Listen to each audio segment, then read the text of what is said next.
Obrigado, Camila. Recorda, tá, pessoal? Retomando, então. Direito internacional privado, matéria condicionada à solução dos conflitos interespaciais privados, ou seja, soluções de conflitos no espaço, ou seja, entre os estados, e não propriamente os estados, como estudamos no direito internacional público, mas entre os sujeitos que compõem este estado. Assim, por exemplo, o casamento entre um brasileiro e uma francesa. Nós temos o quê? Nós temos que este casamento pode determinar a intercorrência do quê? De conflitos.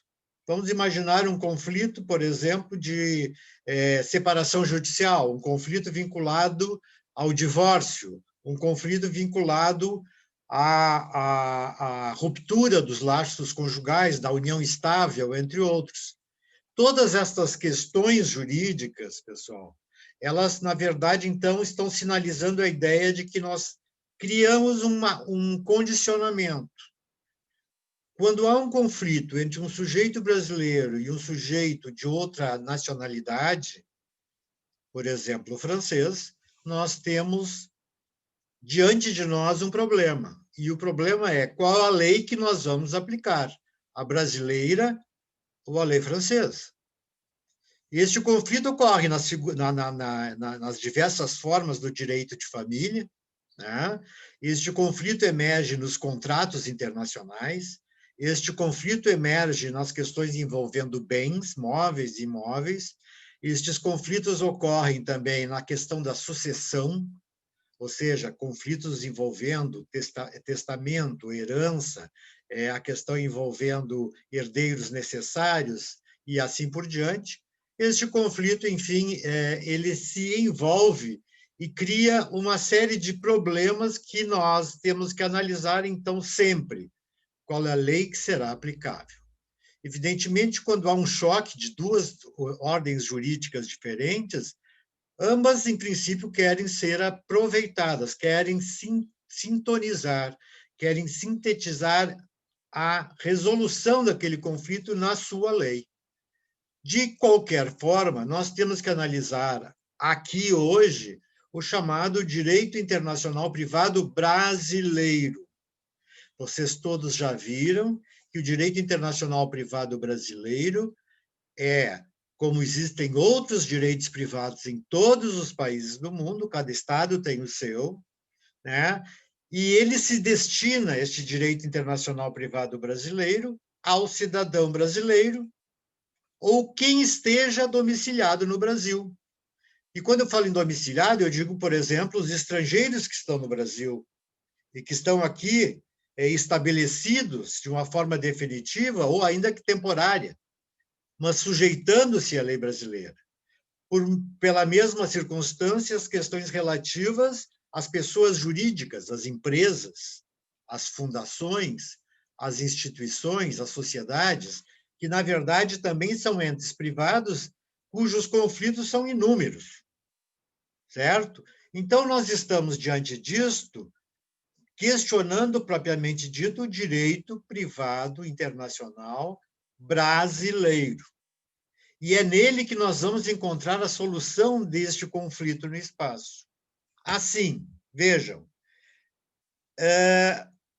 quando eu procuro resolver a questão, e tratando-se de um direito brasileiro, embora com uma inserção de natureza internacional, por causa dos sujeitos, por causa do elemento vinculado à localização dos bens, por causa da ocorrência do crime, por exemplo, entre outros, nós estamos, na verdade, sintetizando a busca desta solução através de uma lei específica.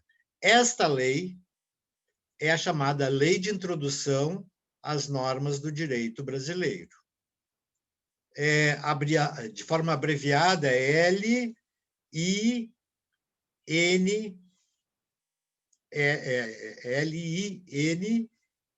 LINDB, LINDB, né? A gente abrevia para facilitar. Esta norma é a que vai conduzir-nos à solução dos conflitos privados. Porque esta norma vai trazer em alguns dos seus dispositivos, eu já comento vocês, que as regras desta lei estão consistentes dos artigos 7º até o artigo 11º. São 5 artigos. Isto quer significar que estes 5 artigos procuram resolver todos os conflitos privados. E resolvem estabelecendo que naquele conflito X, por exemplo, casamento, certo? A lei a ser aplicada será a lei de quê? E aí está a ideia. Então, vamos ver o exemplo do artigo 7º. Vejam bem, o artigo 7º estabelece como regra de conduta a seguinte nominação. Só um minutinho, que aqui apagou.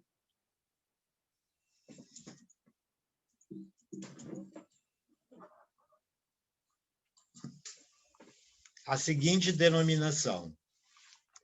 Aplicar-se-á as regras do domicílio da parte em relação... Eu estou modificando a redação para facilitar para vocês. Em relação a começo e fim da personalidade. Vejam, a primeira parte deste artigo 7º, este artigo 7º sintetiza quais as matérias jurídicas que são objeto deste tipo de conflito, certo? Então, eu digo, o começo e o fim da personalidade. Eu estou dizendo do nascimento e da morte. Existem conflitos envolvendo o nascimento e existem conflitos envolvendo a morte? Obviamente. Né? E isto ocorre por uma série de efeitos que causam estes atos. O nascimento, vocês todos sabem, traz ao pequeno infante que nasce, por exemplo, o direito de herdeiro. Ele já nasce herdeiro do seu pai, ele já nasce herdeiro de sua mãe, portanto, ele não pode ser preterido. Né? Diante dessas circunstâncias, outros efeitos vão determinar ao menor, ou chamado absolutamente incapaz, e este absolutamente capaz vai ser gerido pelo pai, pela mãe, pelo tutor ou pelo curador. Ou seja, se não houver o pai e a mãe, nós temos um tutor, não é isso? Uma pessoa designada que vai amparar este menor até que ele atinja a maioridade, uns 18 anos. Isso, e toda esta relação com o tutor vai ser amparada pelo direito. E, na mesma circunstância, a morte, ou o fim da personalidade do homem.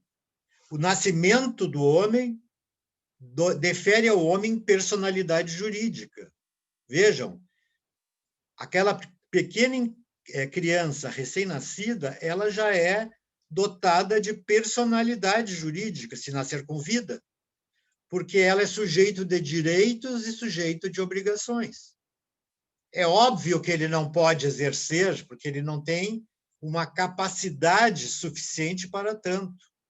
Por isso, ele é servido pelo pai e pela mãe, que vão fazer em nome dele, ou pelo tutor, ou, se for um incapaz, pelo curador.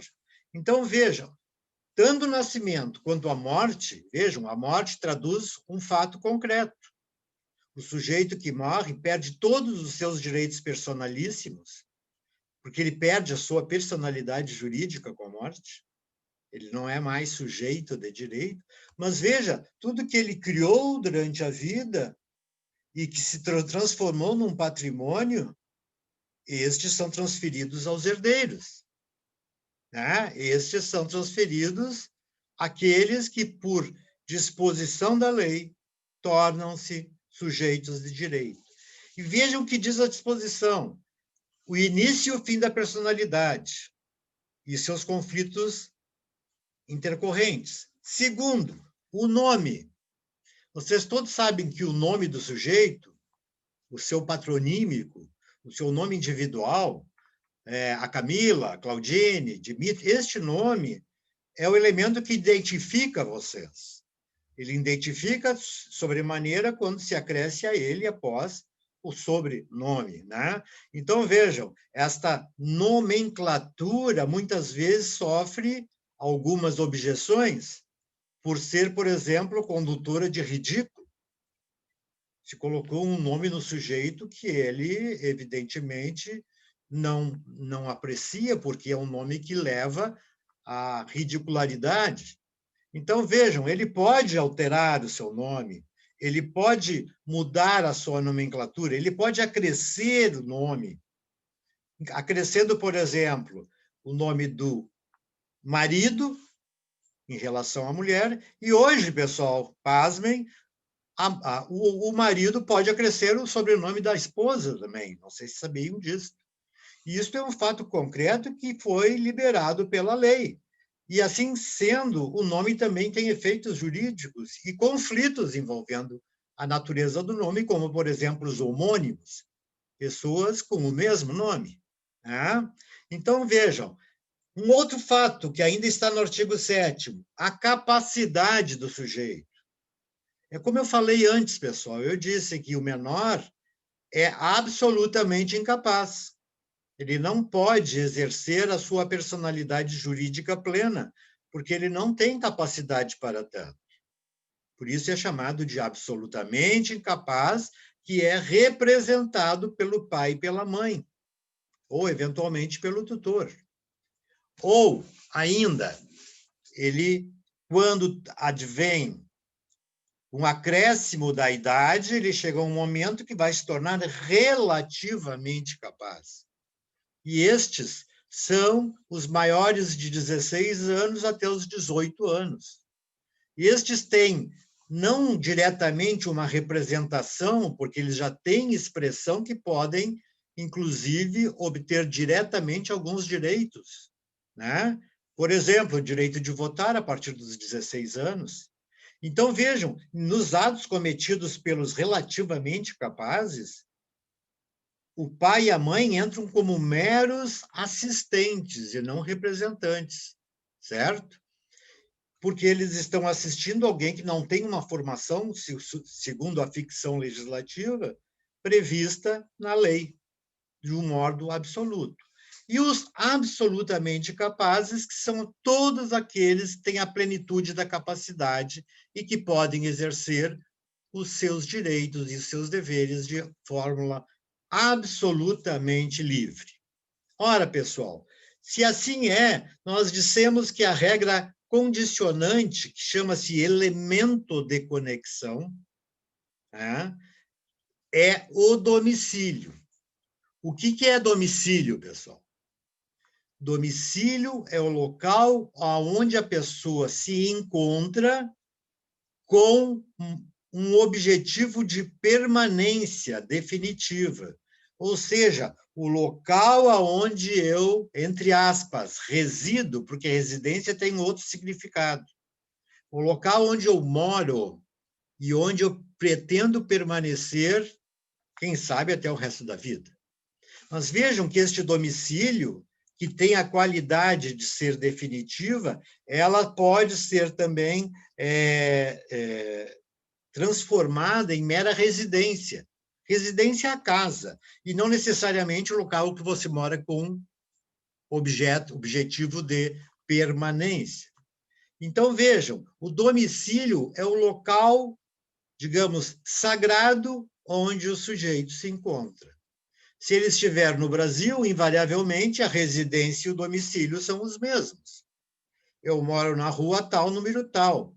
Aliás, eu digo mais, eu sou residente e domiciliado na rua tal, número tal. Não é isso? E quando eu digo isto, eu estou dizendo sinteticamente que este domicílio é o local onde eu posso ser encontrado com certeza. Né? E vejam, então, quando a lei estabelece que naqueles objetos, início e fim da personalidade, o nome, a capacidade e mais, os direitos de família, todos eles, certo? A regra a ser aplicada num conflito interespacial privado é o domicílio do sujeito. O domicílio daquele que vai demandar contra outrem. eu vou buscar, então, como elemento de lei aplicável, a lei do meu domicílio. Onde é meu domicílio? Brasil. Então, eu vou aplicar a lei brasileira. Se eu estiver domiciliado na França, o meu domicílio é a França.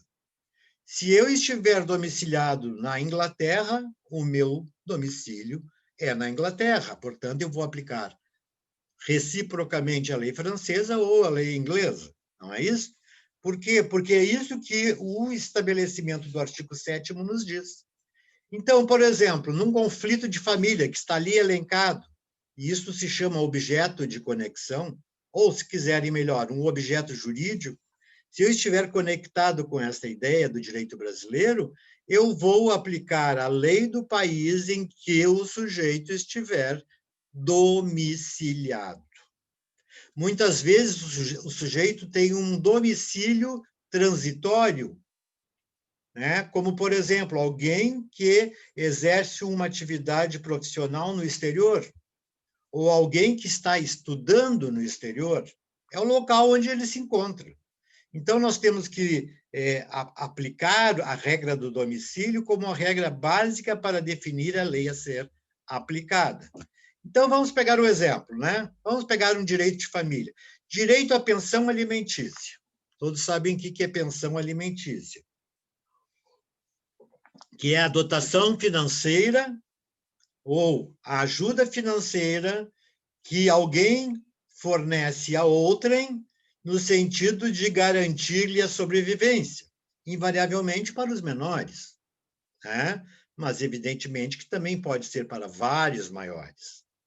E maiores esses que, por qualquer motivo, perderam a sua fonte de renda, perderam a sua própria razão de subsistência e têm que apelar a um familiar, seja marido, seja mulher, seja pai, seja mãe, seja avô, seja avó, ou até mesmo o avô pleiteando direito à pensão do neto. Existe isso também. Então, vejam, no momento em que eu falo de pensão alimentícia, vamos imaginar a seguinte situação. A mãe, tá? A mãe que se chama Claudine, né? A mãe tem um filho, este filho foi concebido durante uma união estável com terceiros, né? Um terceiro que mora fora do Brasil, vamos imaginar, ele mora na Argentina, este menor, na verdade, foi gerado, a mãe o protege, mas ele não recebe nenhum subsídio, nenhum auxílio do pai. A mãe, para proteger o interesse do filho, que é brasileiro e mora no Brasil, ela vai pleitear uma ação de alimentos contra o pai. Ou seja, vai impor ao pai a obrigação de pagar alguma contribuição ao menor para garantir o que chamamos de alimentos, que não é só comida propriamente dita, mas todas as necessidades vinculadas à própria sobrevivência, escola, educação, curso, ginástica, seja o que for. Esta regra, por exemplo, que condicionou uma criança brasileira e um pai argentino, criou um conflito interespacial privado. Ou seja, a mãe, representando o menor, vai interpor uma ação contra o pai vai ser citado na Argentina para responder este processo no domicílio da criança. Onde é o domicílio da criança? No Brasil. Certo? Então, vejam que o artigo 7º deixa claro que esta é a regra aplicável a este tipo de relação jurídica. Prosseguindo, este dispositivo que eu acabei de recitar a vocês, ele é, na verdade, o chamado caput do artigo, a parte principal do artigo, certo? Mas ele vem inserido por várias regras de modificação dessa regra geral, que fala em domicílio, certo? Portanto, nós vamos falar de parágrafos deste dispositivo e vamos falar sobre eventuais incisos desse dispositivo. O parágrafo, portanto, é um esclarecimento acerca de circunstâncias especiais que se aplicam aos casos ali relacionados. Vamos ver, então, quais são essas regras excepcionais. Vejam, por exemplo, casamento no Brasil. O casamento no Brasil vai determinar a aplicação não do domicílio, mas a própria lei brasileira. Ou seja, a lei brasileira vai ser aplicada em relação a conflitos envolvendo um casamento que se realizou no Brasil. João e Maria casaram no Brasil, certo? João e Maria casaram no Brasil, e onde passaram a domiciliar-se. Depois disso, eles se separaram, e ela com motivação básica de que no casamento houve uma nulidade qualquer. Ela não sabia, por exemplo, que ele era um criminoso. Esta circunstância, que já era desconhecida por parte dela, como outras, que, por exemplo, não pode se casar com um menor, há vários impedimentos de lei que impedem os casamentos, tem casamentos que não se formalizam dentro das necessidades estabelecidas pela lei, o casamento tem que ser realizado por um juiz de paz, o casamento tem que ter testemunhas, ele é um ato solene, e assim por diante. Todas essas circunstâncias vão determinar que, quando o casamento for realizado no Brasil e houver causas de nulidade ou anulabilidade deste casamento, seja por rompimento dos chamados impedimentos dirimentes, são os impedimentos para casar, ou seja, em função do erro de formalidade do casamento, certo? A lei que será aplicada será a lei brasileira, ok? O parágrafo 2º, por sua vez, estabelece a regra relativamente a casamento de estrangeiros com a mesma nacionalidade. Vamos imaginar que um casal se encontra no Brasil, marido e mulher são franceses. Eles estão morando no Brasil porque, por exemplo, o marido ou a mulher está trabalhando, desempenhando atividades profissionais no Brasil em nome de uma empresa sua lá da França. O fato de estarem domiciliados no Brasil e eles pretenderem casar significa que, em princípio, eles casariam pelo direito brasileiro, mas não há necessidade que isso ocorra. Eles podem casar de acordo com a lei francesa. Como? Ainda no Brasil. Como? Quando eles se dirigem ao consulado francês ou à embaixada francesa e pedem para o cônsul ou para o embaixador para que oficialize este casamento na lei do seu país de origem. Portanto, a lei aplicável, no caso concreto, seria a lei francesa, porque eles casaram perante uma repartição oficial da República Francesa existente no Brasil.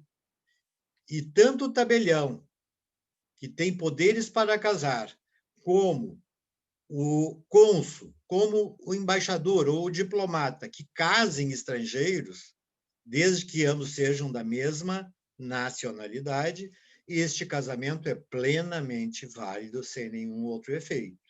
Ok? O parágrafo 3º fala sobre o domicílio dos nubentes. Vimos lá no primeiro, ou no caput do dispositivo, que, em princípio, todas as regras estabelecendo a invalidade do casamento, ou que o casamento não é válido, certo? E essas regras estão, evidentemente que eu não vou poder aqui estabelecer uma análise de direito privado, especificamente direito civil ou de direitos de família, mas vejam, todos os casos de invalidade do casamento poderão ser exercidas na forma da lei do domicílio dos cônjuges. Ou seja, a lei aplicável nestes conflitos entre marido e mulher, um vai imputar ao outro que o ato do casamento foi inválido. Esta regra, pessoal, esta regra vai estabelecer que, na verdade, não há nenhuma dúvida o domicílio dos dois. Mas se os dois não têm mais o mesmo domicílio? Pessoal, a regra é que, não havendo domicílio comum, aplicar-se-á a lei do primeiro domicílio conjugal. Isto significa a lei do local onde foram morar, foram residir, foram permanecer logo após o casamento. Vejam que a lei não deixa em aberta a possibilidade de não ter local de estabelecimento. Vamos aplicar o domicílio dos cônjuges, e se eles não tiverem mais o mesmo domicílio, a lei do primeiro domicílio conjugal. Entenderam? Certo? Muito bem. O parágrafo 4º fala sobre o regime de bens no casamento. É uma pena que a gente não disponha de tempo para poder dar uma aula mais longa a respeito destes institutos do direito. Mas eu posso lembrá-los o que é regime de casamento. Quando você casa pelo regime de comunhão universal de bens, todos os bens se transmitem entre marido e mulher, como se fosse uma só pessoa. Você pode casar com a separação parcial de bens, ou seja, só aqueles bens adquiridos depois do casamento é que se dividem entre o casal. E esse é o regime legal do Brasil, o regime da comunhão parcial. E podem se casar também pelo regime da separação total de bens. E, neste caso, a separação total de bens é aquela que formaliza-se através da separação absoluta do patrimônio do casal. O que é da esposa, o que é do marido, e isso não se mistura. Cada um tem o seu próprio patrimônio. Invariavelmente, quando nós casamos, a gente adota o regime legal do país.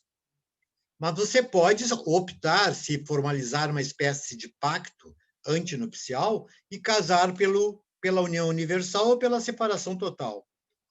Seja num caso, seja no outro, se houver conflito envolvendo o regime de bens do casamento, a regra a ser aplicada também é a do domicílio do casal. Ou seja, vai prevalecer o domicílio chamado legal, o domicílio em que este casal vive em conjunto. Se não estão mais em conjunto, nós voltamos para a regra antiga. Vai prevalecer a regra do primeiro domicílio conjugal. Ok? O parágrafo 4º fala sobre estrangeiro que é casado. Um estrangeiro que é casado e está no Brasil, ele pode pretender o quê? Se naturalizar. O que é naturalizar? Tornar-se nacional brasileiro.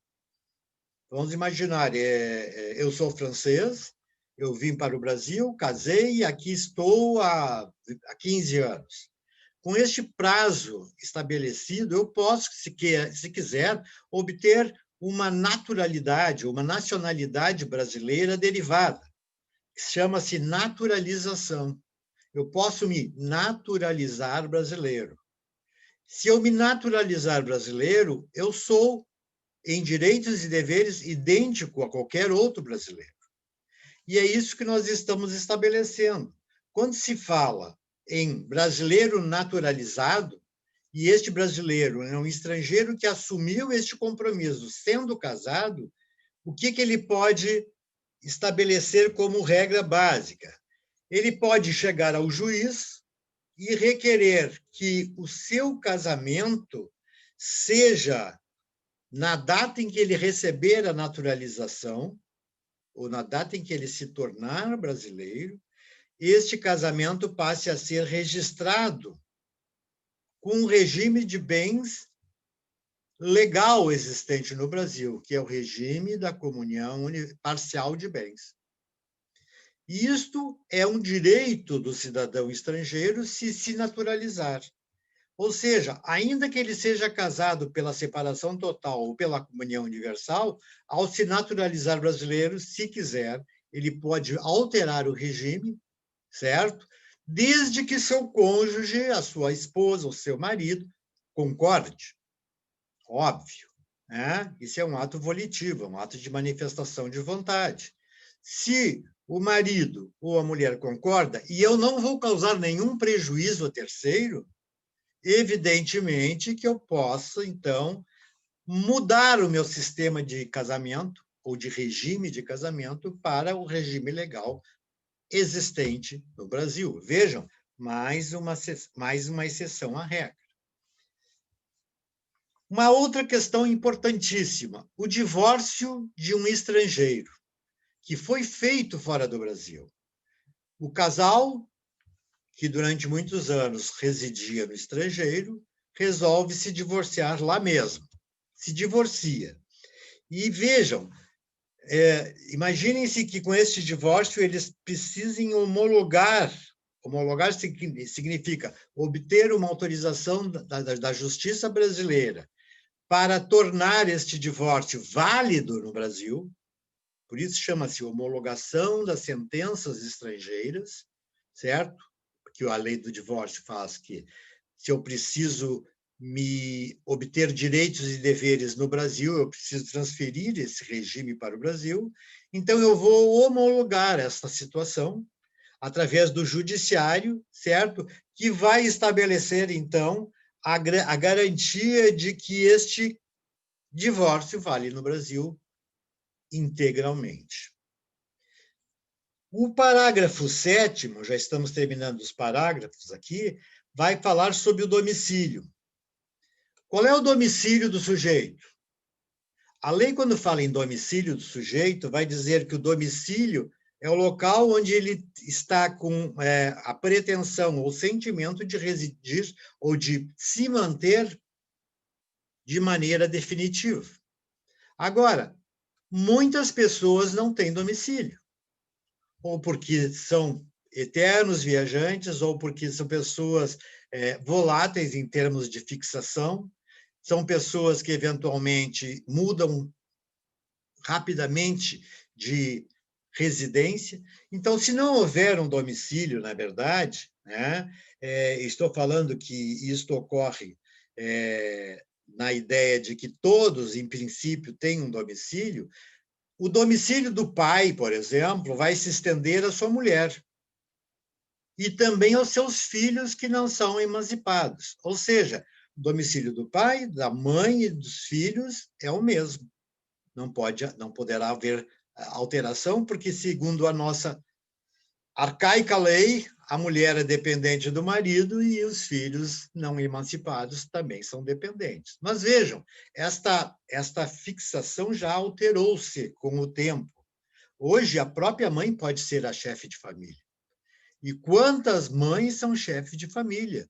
E que, sob as suas responsabilidades, estão à guarda e o controle de todos os filhos menores, certo? Que são incapazes.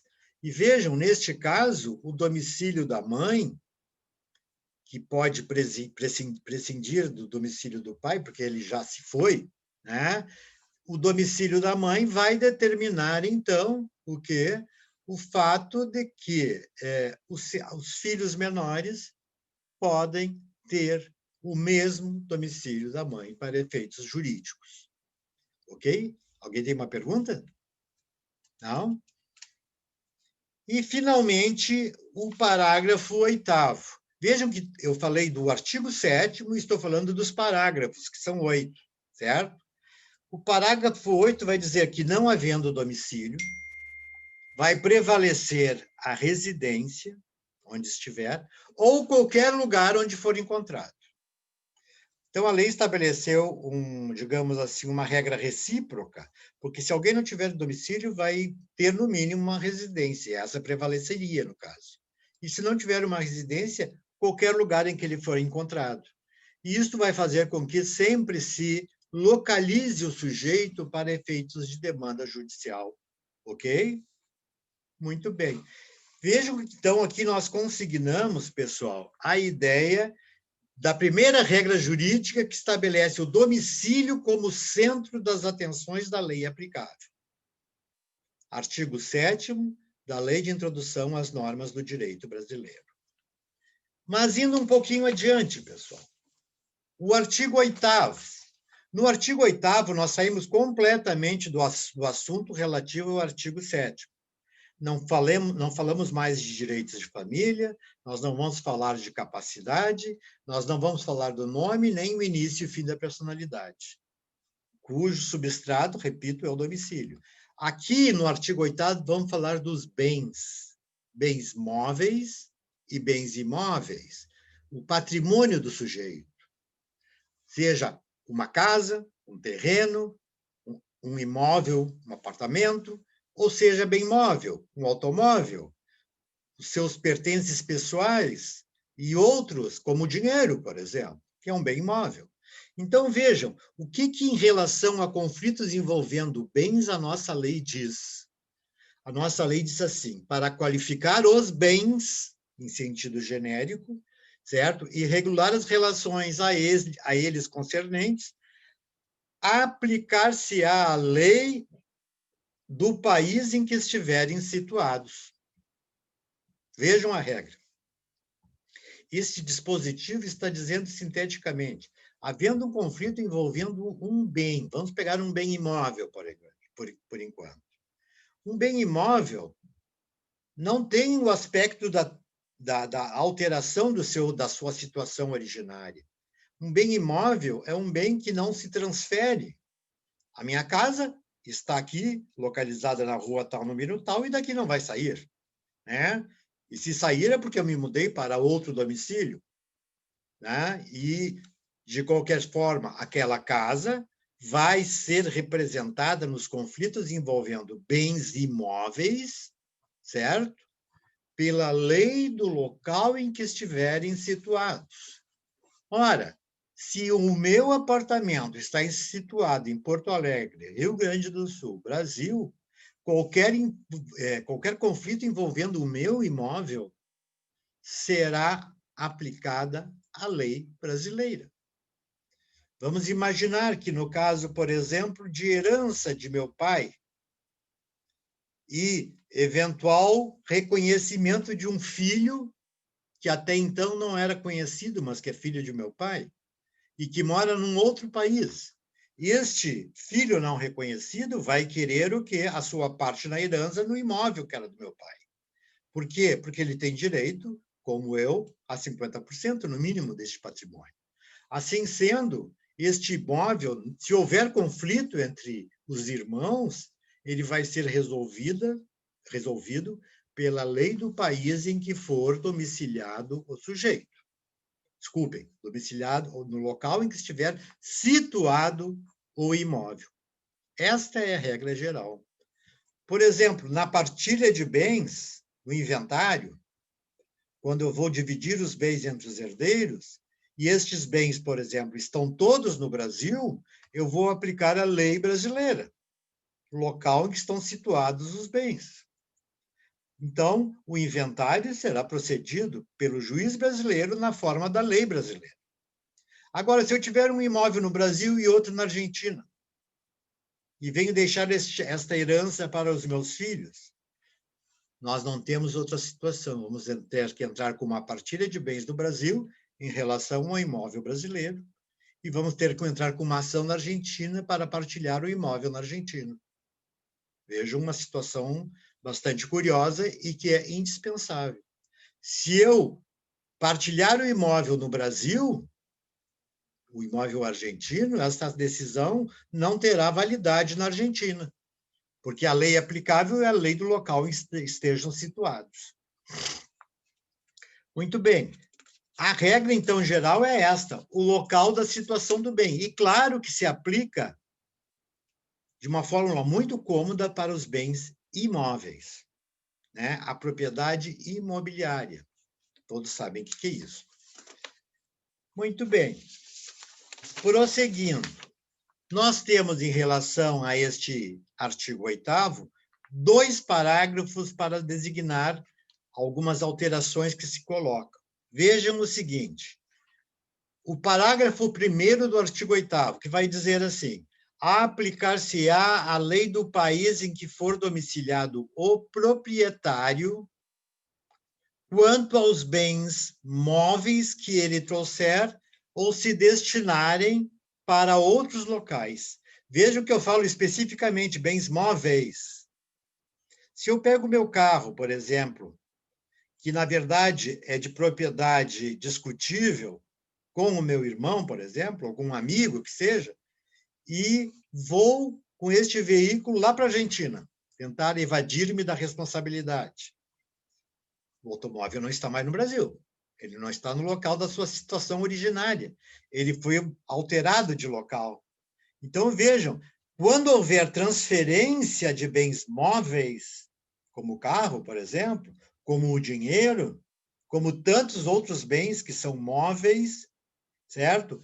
A lei que será aplicada é a lei do domicílio do efetivo proprietário, e não a lei do local que estão situados, porque quem tirou ele do local foi o proprietário.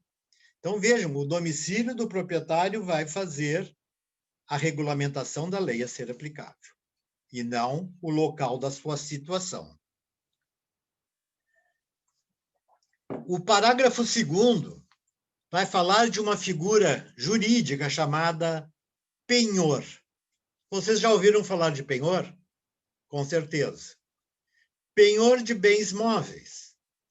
Estruturalmente, eu posso entregar algum bem meu que seja valioso, invariavelmente são joias, né? Que eu levo à Caixa Econômica Federal para empenhar, não é isso? Se eu empenho joias na Caixa Federal, eu não sou mais aquele que detém a propriedade do bem, porque a Caixa Econômica fica na custódia dessas joias. Por que ela faz? Ela me entrega um valor em dinheiro, eu empenho as joias e essas joias ficam na posse da Caixa Econômica.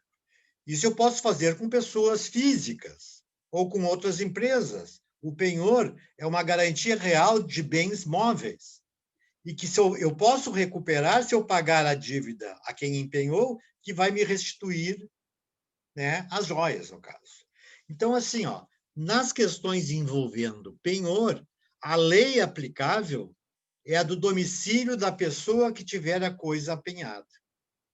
Por exemplo, se eu entreguei, vamos usar uma figura bem sintética e bem chula, se eu entregar este celular para um amigo e ele me empresta provisoriamente R$2.000 para ele poder utilizar isso, sob condição de que, se eu devolver a ele os R$2.000, ele me devolve o telefone, eu vou aplicar a lei qual? A lei, enquanto estiver com ele, do domicílio dele, não o meu. Porque eu não sei para onde ele vai, eu não sei qual é o destino dele, qual é a busca que ele vai fazer em relação a isso. Então, vejam, na figura do penhor, que é um bem móvel, por isso que está neste capítulo, nós vamos garantir através da lei do domicílio de quem detém a coisa apenhada ou empenhada. Ok? Só um minutinho que eu vou...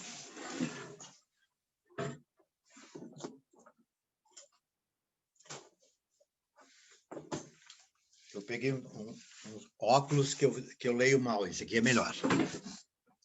Vamos lá. Artigo 9º. Artigo 9º é outro dispositivo do direito privado que vai vir à tona.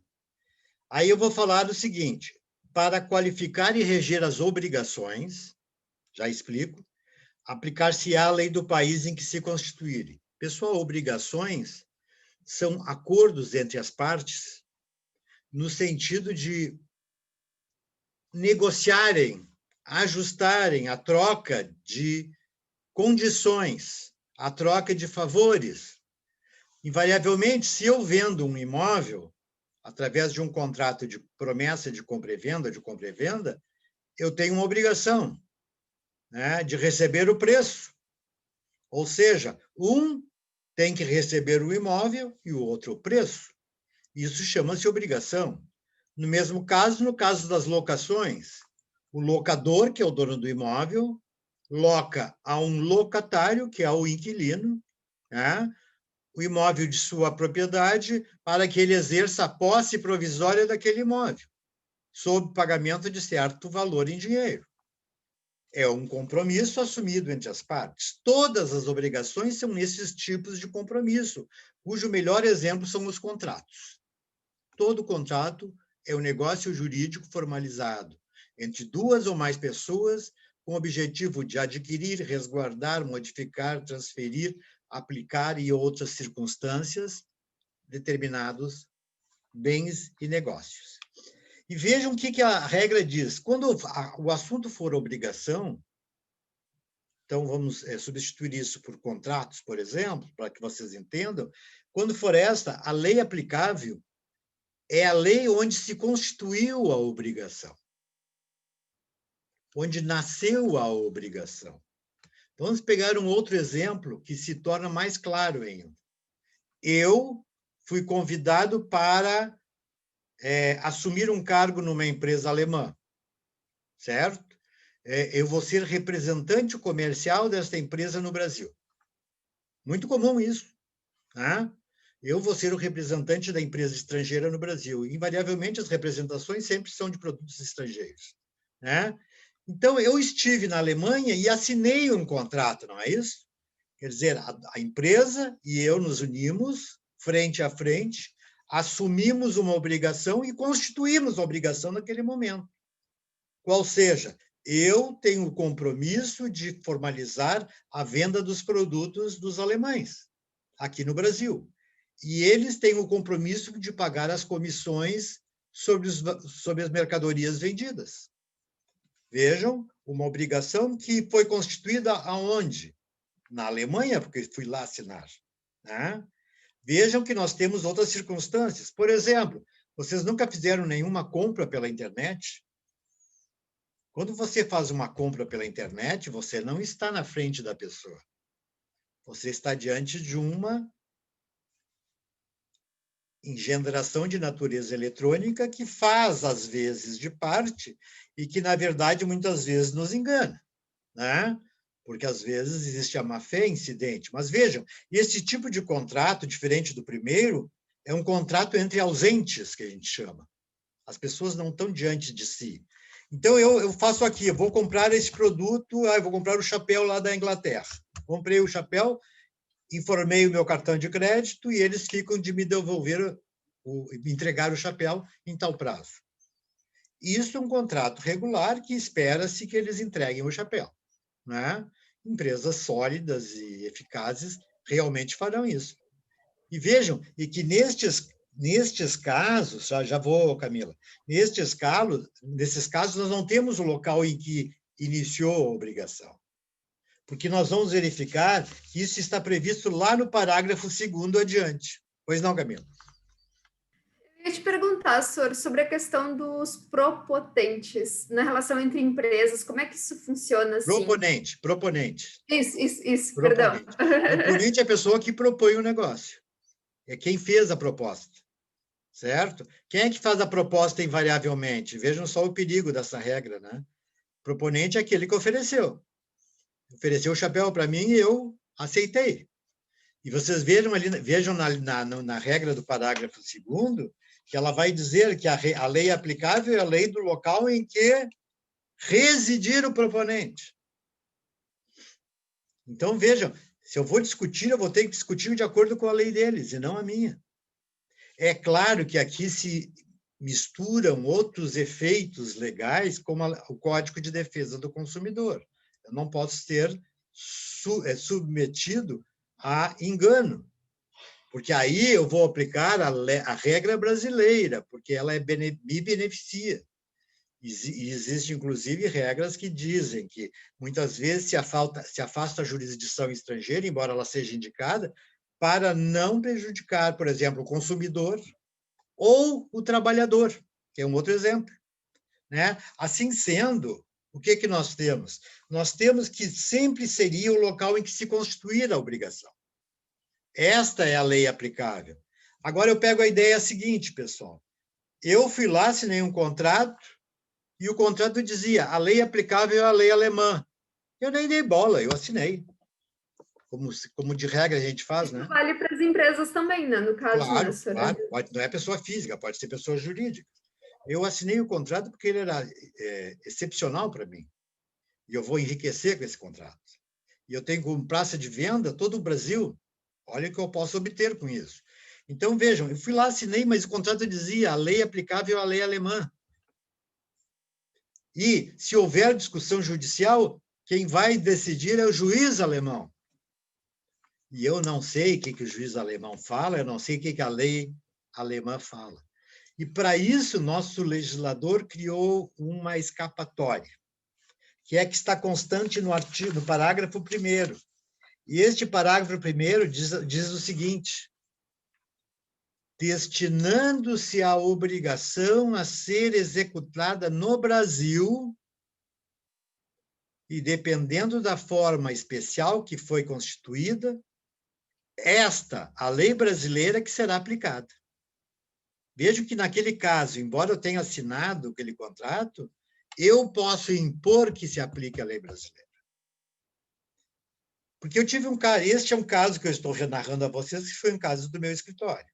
Assim, pessoal, me aparece um representante comercial que já há 15 anos exercia atividade para essa empresa alemã, vendendo pisos hospitalares no Brasil inteiro. Imaginem o que ele, evidentemente, obteve como renda nesse período, ele ficou rico. E depois de 15 anos, a empresa diz, não quero mais, porque eu vou operar no Brasil. Não, mas para aí, essa não é motivo para me tirarem, né? Porque, afinal de contas, é uma série de motivos, tem que haver uma motivação justa, senão eu vou requerer uma indenização. Evidentemente, se eu fosse discutir na Alemanha isso, eu ia ter um problema. Pois não?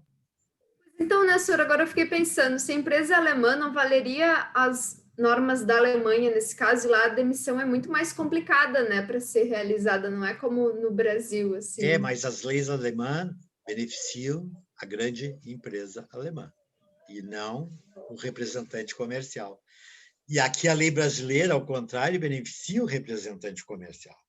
Por isso eu vou aplicar a lei brasileira me baseando nesse dispositivo. Entendeste? Então, vejam, e neste caso eu consegui reverter, porque eles queriam que fosse a lei alemã. Imagina, o cliente teria que ir para a Alemanha, contratar um advogado alemão que ele não conhece, estabelecer o vínculo das provas e testemunhas do processo, todos na Alemanha, né? Transferindo para lá toda a prova do processo que está no Brasil. Até por uma questão lógica, não seria justo que se fizesse isso. Fora o gasto que esse sujeito teria. Com esse dispositivo do parágrafo 1º, eu troco. Eu boto que a lei é brasileira, e mais do que isso, que a justiça é brasileira. Assim foi julgado e ele acabou ganhando o processo. Só para que vocês vejam, então, como a gente consegue maquinar ou manusear a lei no sentido de obter vantagens dentro do sistema jurídico, né? Por isso que há essas duas vertentes, né, senhor? É justamente por isso que há essas duas linhas, né, no mesmo artigo. Na verdade, assim, a maior vertente é dos países, eu vou dizer por que eles colocaram a lei alemã e o juiz alemão. Porque nos países europeus, pessoal, a grande ideia é a seguinte: o que vale em obrigações, em contratos, é a autonomia da vontade das partes. Aquilo que as partes decidirem, entenderam? Aquilo que as partes estabelecerem no contrato. E aí nós pensaríamos, bom, então aquele alemão, na verdade, achava que eu tinha concordado com a aplicação da lei alemã, mas eu não concordei. Mas, para todos os efeitos, o que os alemães disseram quando vieram se defender aqui? Não, mas ele disse que queria a lei alemã. E eu não disse isso. Eu assinei. Mas eles não sabiam que a lei brasileira me beneficiaria depois, né? Porque se a execução é aqui, né, eu modificaria, e o Poder Judiciário me beneficiaria também, né? Porque, evidentemente, que eu sou hipossuficiente diante de uma poderosa empresa estrangeira, né? E essa situação é que redundou na solução do processo, depois de muitos anos de discussões. Então, vocês vejam isso em relação às obrigações. No artigo, esse era o 9º, né? O artigo 10º vai falar sobre sucessão. O que é a sucessão, pessoal? As sucessões em direito significa a transferência patrimonial depois da morte do sujeito ou a transferência patrimonial a partir da ausência do sujeito. O que é ausência? Já viram falar em ausência? Alguém que abre seu inventário porque desapareceu do convívio humano. Nunca mais foi localizado. E é estranho a gente pensar que alguém desaparece e nunca mais é encontrado, mas é muito comum. E quando uma pessoa desaparece, se abre um processo de sucessão provisória, os familiares, por exemplo, para eventualmente partilhar os bens que ele deixou. Só que este processo exige um prazo de anos e anos para que o juiz determine agora pode transmitir o patrimônio, porque decorreu o prazo sem que ele realmente aparecesse. De qualquer forma, é tanto no caso da morte quanto no caso da ausência, certo?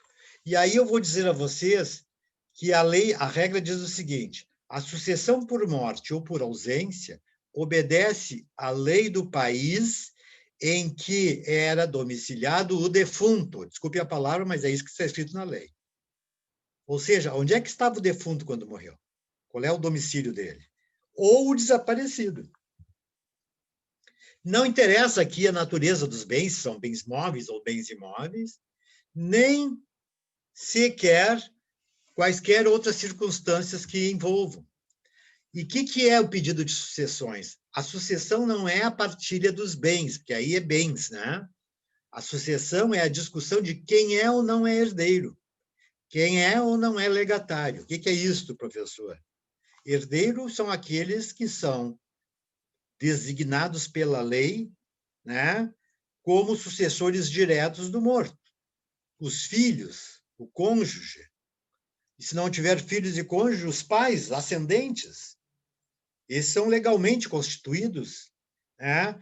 Em outras palavras,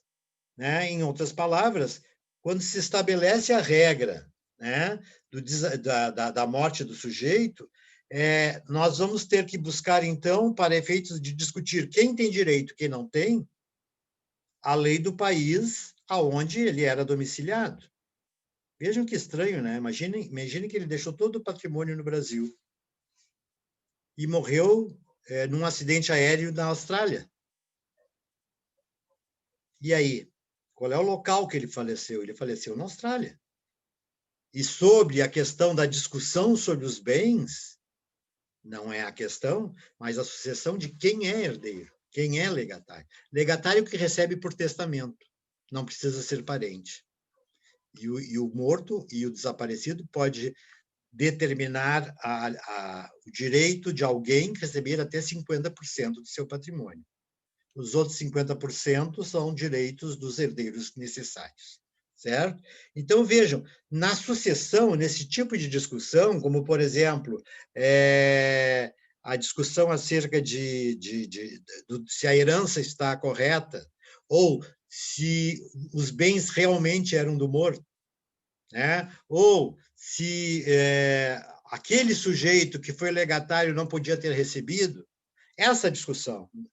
Depois que resolverem esses entraves de sucessão, é que nós vamos partilhar os bens, quando tiver definitivamente resolvida a questão de quem é quem. Ora, quando os bens são de estrangeiros, estão situados no Brasil, por exemplo, certo? Quem vai regular esta lei é a lei brasileira, se os bens estão no Brasil. Mas veja, eu estou falando ainda de sucessões. Mas aqui nós temos uma exceção à regra.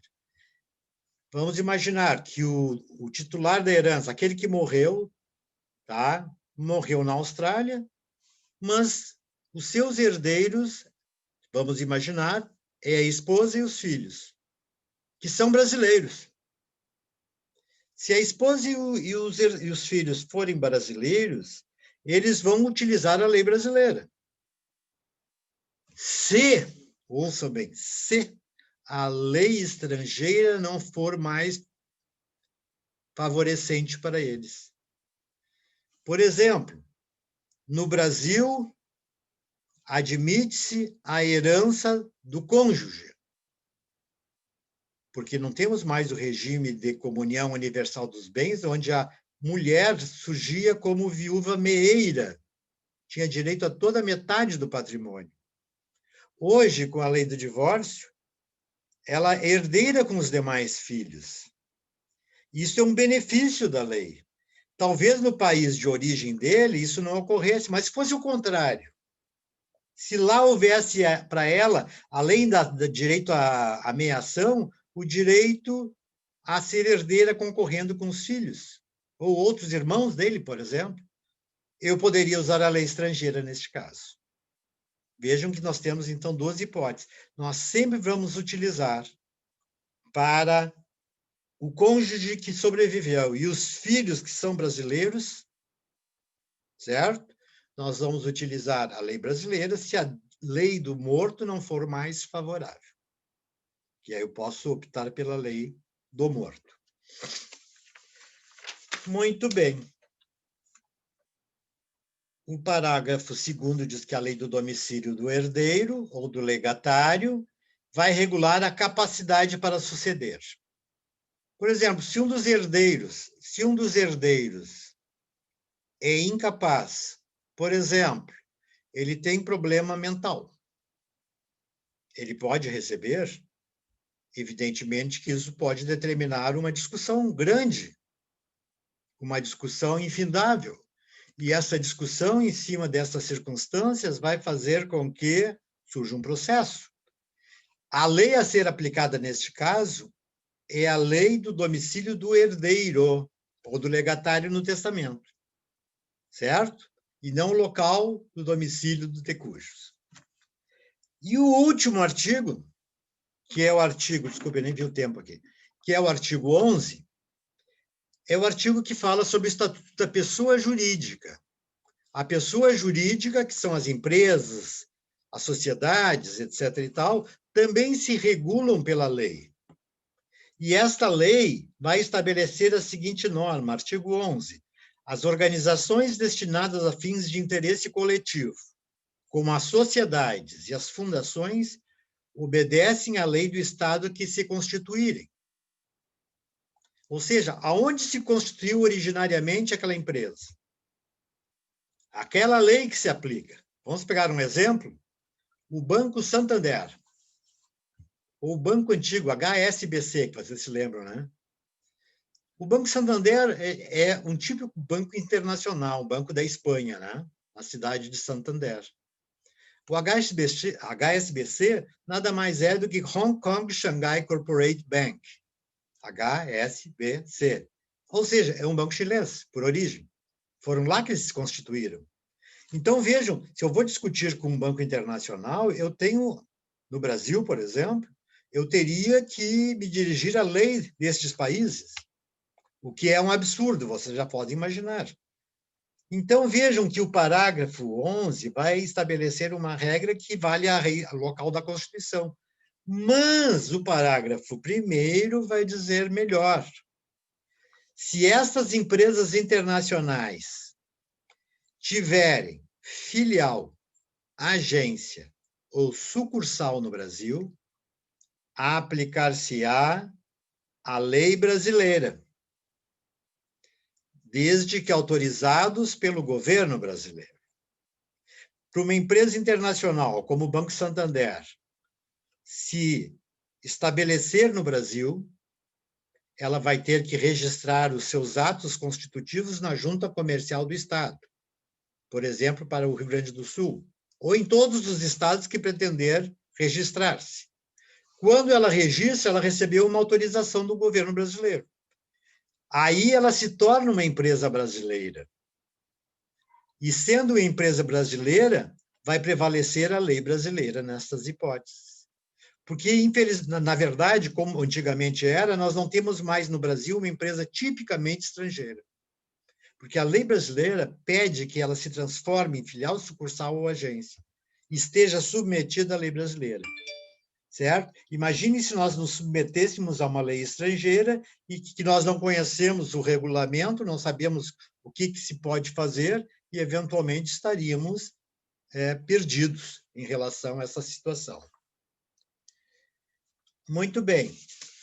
O parágrafo 2º vai falar agora sobre os governos estrangeiros, que estão impedidos, os governos estrangeiros, assim como todas as organizações que ele for titular, que ele constitua, que ele dirija e que tenha investido de funções públicas, não podem adquirir no Brasil bens imóveis ou suscetíveis de desapropriação. Sabiam que os governos estrangeiros não podem adquirir um terreninho em Porto Alegre? Ou uma fazenda no Rio Grande do Sul? Por que vocês acham que eles não podem adquirir? Isso está na lei. Porque não esqueçam, ele se torna proprietário dessa área e, na verdade, ele está exercendo poderes soberanos, como se fosse um pequeno estado dentro do território brasileiro. Imagine se eles compram uma fazenda do lado, outra fazenda, de repente eles constituem um estado estrangeiro aqui dentro. Então, é proibido vender ou adquirir imóveis no Brasil. Ou bens passíveis de desapropriação. Por exemplo, os direitos do autor. Eles podem comprar direitos do autor de brasileiro? Não, não podem comprar, porque eles se tornam os donos. Né? E uma série de outros documentos que são, na verdade, documentos que podem ser objetos de apropriação pela empresa estrangeira. Foi não? Era isso, mas isso se refere apenas à empresa ou também aos estrangeiros em geral, Não. assim? Não, né? Estou falando de empresas, desde que elas estejam submetidas ao governo de um Estado. Ah, bom, tá. Por exemplo, uma fundação. Nós tivemos uma prova de concurso que caiu assim, uma freira alemã vem ao Brasil comprar um prédio para constituir uma entidade de pia, que se chama, né, piedosa, para um abrigo de velhos. Ocorre que essa fundação, depois se descobre, é uma fundação do governo alemão. Ou seja, ela representava o governo alemão. E, evidentemente, que este imóvel não foi vendido a ela. Qual é a única exceção a esta regra, Camila? Em que casos eles podem adquirir? Eles só podem adquirir prédios necessários à sede das representações diplomáticas e consulares. Só. Aonde está estabelecido o consulado, aonde está estabelecida a embaixada, este local se torna área internacional, área deste Estado. E ela tem imunidade no Brasil, por isso que não se quer vender nada. Essa imunidade vai fazer com que alguém se refugie nessa embaixada ou neste consulado e que não possa ser apreendido por qualquer motivo, que ele está em estado estrangeiro. E essa, eventualmente, violação, essa regra pode determinar até uma guerra entre países. Certo? Então, a única exceção é esta. Bom, pessoal, é claro que eu passei assim, voando por aí, né? E eu teria, eu não sei se eu trouxe aqui, deixa eu ver aqui. Eu teria um exemplo de questão que estabelece, vamos ver uma bem simplesinha aqui. Vou pegar essa aqui do Ricardo. Número 10. Ricardo, brasileiro naturalizado. Um sujeito chamado Ricardo, que é brasileiro naturalizado, ou seja, ele é brasileiro, por efeito derivado, não um brasileiro nato. Ele mora na cidade do Rio de Janeiro há 9 anos. Em visita a parentes italianos, conhece Júlia, residente em Roma, ok?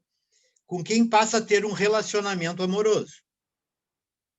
Após 3 anos de namoro à distância, ficam noivos e celebram um matrimônio no território italiano. De comum acordo, o casal estabelece seu primeiro domicílio conjugal em São Paulo, onde ambos possuem oportunidades de trabalho. De acordo com as regras da Lei de Introdução às Normas do Direito Brasileiro, não havendo pacto antinupcial, é aquele que faz a transformação do regime de bens, assinale a hipótese que indica a legislação que irá reger o regime de bens deste casal. Qual é o regime de bens dele? Vejam, eles casaram na Itália, ela é brasileira, não, ela é italiana, ele era brasileiro naturalizado. Tá? Eles mantêm um relacionamento estável, estão domiciliados em São Paulo. Vejam quantas inserções, né? Que nós temos que analisar tudo isso. Qual é a lei que será aplicável? Vejam as respostas. Letra A lei italiana, porque nenhum dos cônjuges é brasileiro nato. Será que isso tem alguma coisa a ver, porque não é brasileiro nato? o brasileiro nato e naturalizado têm idênticos direitos, certo? Não pode haver discriminação. Essa já Assim como os arriscaria. italianos naturalizados, né, senhor? Se eu não me Exatamente, engano. exatamente. Na verdade, quando se fala em brasileiro naturalizado italiano, nós não estamos falando de naturalizado, nós estamos falando de cidadão italiano. Cidadania não é naturalização, não é a mesma coisa. Todo mundo é cidadão e não naturalizado. Tem os mesmos direitos do alemão, do italiano, mas não é italiano. Não é de E na Itália, nacionalidade. para conseguir, no caso, a nacionalidade apenas após 3 anos de matrimônio, Exato. ou, no Com caso, após italiano. 10 anos de moradia, ou após 10 anos de moradia no Isso. país, comprovando o visto em todo o período que você residiu no país. Nesse Maravilha, caso Camila. Agora você vai dar aula na próxima. Não, eu tenho uma amiga minha que mora lá. Ótimo, ótimo. Mas vivendo e aprendendo, viu como é bom? Letra B. É aplicável à lei italiana em razão do local em que foi realizado o casamento. Será isso? Vamos adiante. Letra C. Aplicável à lei brasileira em razão do domicílio do cônjuge varão. Homem, né? Cônjuge varão é homem. E letra C. Aplicável à lei brasileira porque aqui foi constituído o primeiro domicílio do casal. Recordam-se que eu falei lá? Eu estou falando sobre regime de bens. Tá? E vejam, pelo que está se estabelecendo nessa coisa, eles não têm mais o mesmo domicílio. E o primeiro domicílio conjugal foi no Brasil. Vejam como se aplicou a lei diretamente aqui. Este é um exemplo de questão de prova no direito. Tá? E temos outras questões mais da mesma mesmo quilate, né? Aqui, ó, um casamento contraído na Holanda por um brasileiro domiciliado na Inglaterra, Baquinó, né? E uma brasileira domiciliada na Dinamarca. Aplica-se para reger as formalidades da cerimônia. Qual é a lei? A inglesa, dinamarquesa, holandesa ou brasileira? Essas são as questões típicas de direito internacional privado. Repito, casamento feito na Holanda por um brasileiro que mora na Inglaterra e uma brasileira que está morando na Dinamarca. E eu pergunto, para determinar quais são as formalidades da celebração, o aspecto de admissão do casamento. Recordem-se lá no início que eu falei, quando se fala em formalidades da celebração, quando se fala dos impedimentos dirimentes, ou seja, as causas que vão ou não autorizar são as causas do país onde eles casaram. E aqui, no caso, a resposta correta seria a lei holandesa. Bom, nós não vamos complicar vocês, porque a nossa prova também não vai ter esse grau de complexidade, embora vocês já possam imaginar. Eu vou estudar um pouquinho mais isso, porque eu gostei. Ou não. Ou não. Pois não. Pessoal, deixa eu ver aqui como é que está o nosso tempo. Estourou o tempo, né? Alguém tem alguma pergunta, pessoal? Eu estou abrindo agora a prova é dissertativa, pessoal. E eu vou deixar a interpretação da prova para vocês. Vocês têm uma semana. De qualquer sorte, se tiverem alguma dúvida grave de não entendimento, por enquanto eu não posso abrir, certo? Eu posso abrir antes de eu sair. Eu não posso dar explicações para a prova. Mas a prova é dissertativa. Em geral, as questões estão envolvendo ali, que, se não me engano, são 4 questões apenas, que estão envolvendo o direito internacional público e uma questão, parece, de direito internacional privado, que é mais relativamente a noções gerais, que nós vimos lá nos slides. Todos esses slides trazem as respostas.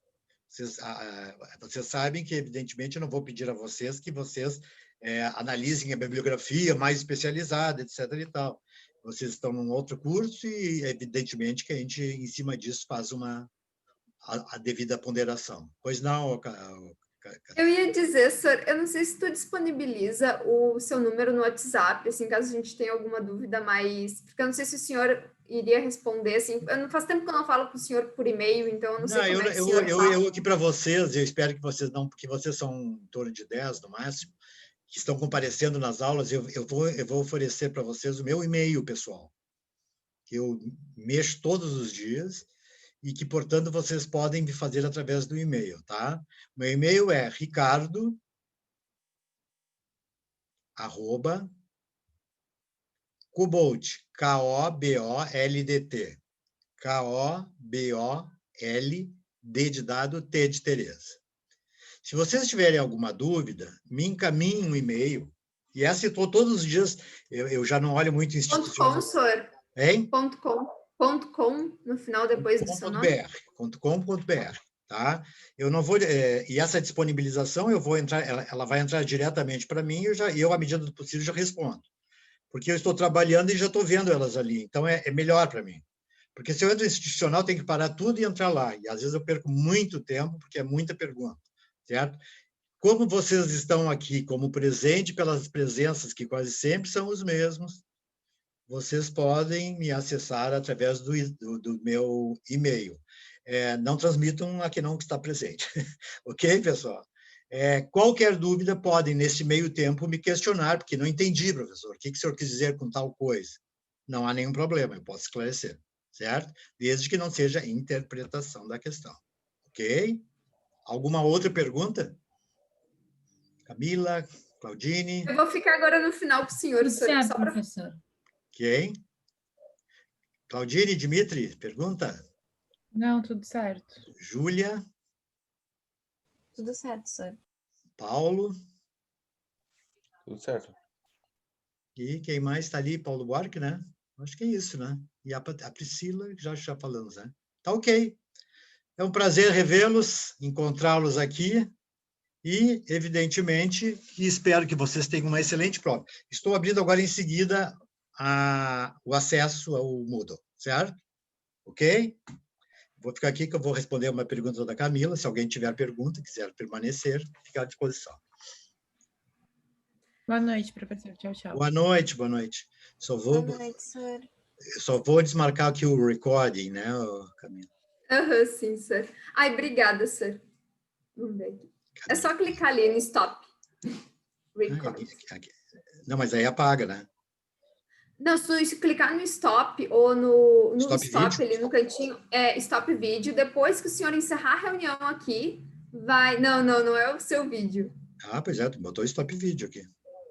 Não, stop record. Ah, do record, tá. Que aí para, e aí quando o senhor encerrar a reunião,